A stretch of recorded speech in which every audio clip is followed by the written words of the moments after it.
Vurulmuşam da bu gözlərə. Kia K5 barədə dəfələrlə icmal vermişəm. Aydındır ki, D sinifli, parlaq eksteryerli, sevilən və satılan modeldir. Bu isə tam fərqli Kia K5 Sportdur. Görəsən onu nə fərqləndirir?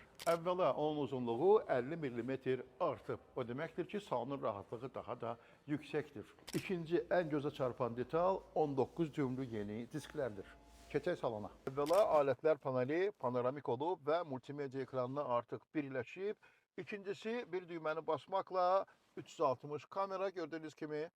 Bu model elə baza variantından panoram tavanla sizi təbiətə daha yaxın edir. Daha bir yenilik, sürətlər qutusunu idarə edən bax bu şaybadır. O ki qaldı mühərriklərə, iki variantdan birini seçə bilərsiniz. 1.5 litr həcmli 170 at güclü və ya 2 litrlik 240 at güclü. Hər iki mühərrik turbo ilə təchiz olunub.